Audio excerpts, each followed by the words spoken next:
Alright, so we're starting on lesson 5.6, which is properties of linear relations. We can identify a linear relation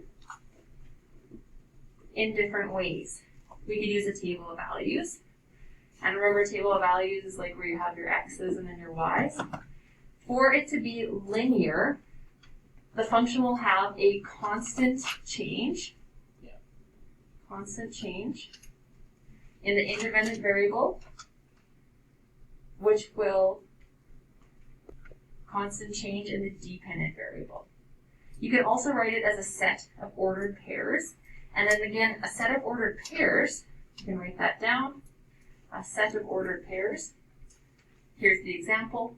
So let's check if all of our x's change by the same amount. So here it goes from 0 to 100. So it's changing by 100, and then it goes from 100 to 200, so it's changing by 100 again. If I check the y values, the y values go from 60 to 80, so it goes up by 20, and then from 80 to 100, so it goes up by 20 again. So this we know is linear because the x's all change by 100, and the y's all change by 20. That's how we know it's linear. So the final way we can represent a linear relation is on a graph. And the graph of a linear relation is a straight line. So it should be really easy to tell if you have a linear relation because it's going to look just like a straight line. So we can use all of this information that we just talked about to calculate the rate of change. Now this is a big idea in grade 10, the idea of a rate of change. The rate of change is when you change your dependent variable, or you calculate the change in your dependent variable, and divide that by the change in your independent variable. Now let's think of this in terms of x and y. The dependent variable is y, the independent variable is x. So I'm going to count how much your y's change by, and divide it by how much your x's change by. These will not necessarily be the same amount, keep that in mind.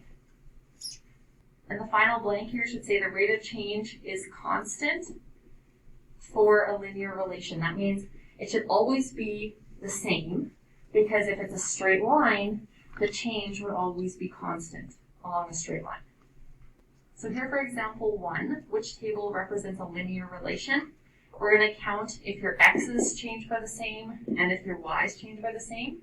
Remember, your x's are always listed first and your y's are listed second. So let's look here. Your x's here are changing each time by 5. So the x's are changing by a constant amount. Let's check then the y values. 32 to 20. Let's just say 41. That's a typo on my board. 32 to 41 would be 9. Then to 50 would be 9 again, 9 again, and 9 again. So yes, this is constant because your y's also change by 9. Now your rate of change, I'm going to say ROC, rate of change, is going to be the change in your y values, so 9, divided by the change in your x values, so 5. So here the rate of change for this whole linear relation would be 9 over 5. Okay, let's try the next one here. It's the relationship between the current in amps and the power in watts of an electrical circuit.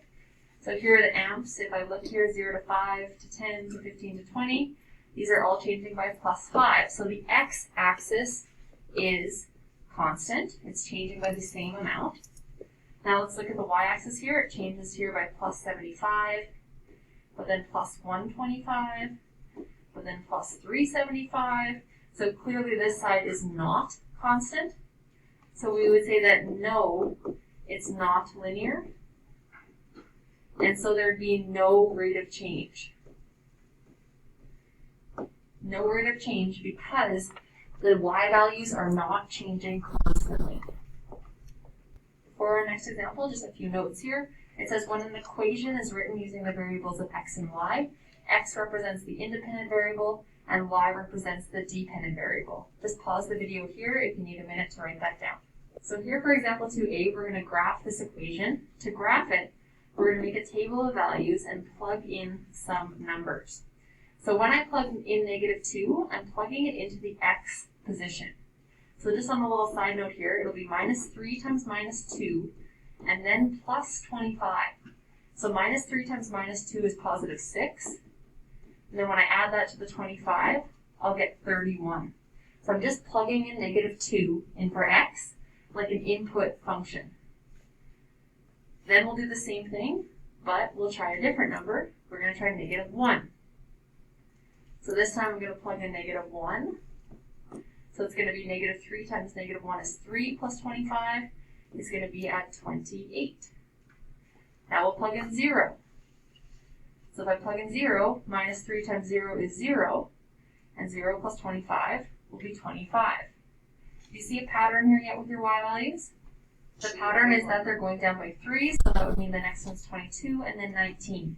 So let's now plot those on a graph. So when you plot your points, you should get something looking like this. Then we just need to decide if we would connect the dots or not. So connecting the dots, remember, is if you can plug in a number like 2.5. If you could plug in a number like 2.5 and get an answer, that means it is continuous because the numbers would be anything that you can plug in. So I would connect the dots here, which would give me a linear function. I'm going to put an arrow on either end to represent that it could keep going as well. I could keep putting numbers in for x, and I'd keep getting y values. So the next one is 2x squared plus 5. So I'm going to do the same thing. I'm going to make a table of values, and I'm going to plug in some numbers, negative 2, negative 1, 0, 1, and 2. But this time, when I plug it in here, we get negative 2 squared times 2, and then I'll add 5 to that. You have to be careful. When you square negative 2, you're going to get a positive 4, because negative 2 times negative 2 is positive 4. Then I multiply that by the 2 in front, so we get 8. Then I add the 5, so I get 13. So when you plug in negative 2 into this equation, we'll get 13. We'll follow that process now for the rest of our numbers. So we get the rest of these points. Now I can already tell it's not linear, because if you look, these ones are going down 6, down 2, but then it goes up 2 and up 6. So your change in the y values are not constant, which means this is not going to be linear. But let's still take a look at what shape it does make. So you're going to get this funny shape function here. It's actually called a parabola, but all you need to know here is that this is not a linear function. It does not make a straight line. So make sure we write that it's not linear. Now when I'm looking at the equation, there is part of the equation that tells me it's not linear, and that's the squared. You will not have a squared or a cubic or any other power in a linear function. So maybe write yourself a little note that you will not have an exponent in a linear function. All right, finally then for today, we're going to take a look at page 308, number 3, 5, and 6 in your textbook. We're going to then move on to the next part of your notes, which is just the continuation part. First of all, a couple blanks to fill in. It says, remember, a linear relation has a constant rate of change and is graphed by a straight line. If we're looking at some of these problems, remember that if the x's change by the same and the y's change by the same, then it is constant. So let's check this one out. So here my x's are all changing by 1s, but my y's are changing by different amounts. So we would say this one is not linear, and that's because the y's change is not constant. So the y values do not have constant change. I'd like you to please try the next one on your own, and we'll see what you think. Looking to example 4, it says that a water tank on a farm near Swift Current holds 6,000 liters.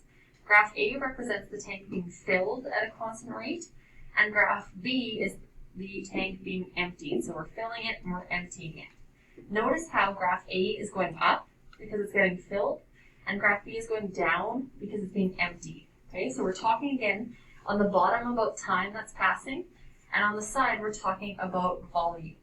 So for this, the independent variable, remember, is always along your x-axis. So here the independent variable is going to be time. The dependent variable is always on your y-axis. So here the dependent variable is going to be volume. Now we're going to find the rate of change for each one of these graphs. So when I'm doing this, I have to count how much the y's change and divide it by how much the x's change. So if I look at my first graph here, I can see that if I go to any 2 points on this graph, it's constant.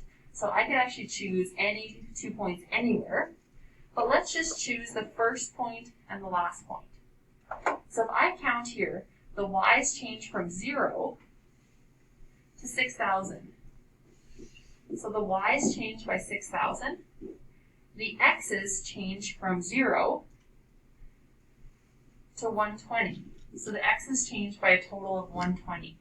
So again, I'm counting how much it changes by. The y's change by 6,000, the x's change by 120. So to calculate the rate of change, we actually just divide these two numbers. Okay, so our rate of change is 50. Now to figure out what this means, we really need to think about the units involved. So 6,000 was volume, that was in liters. 120 was in minutes.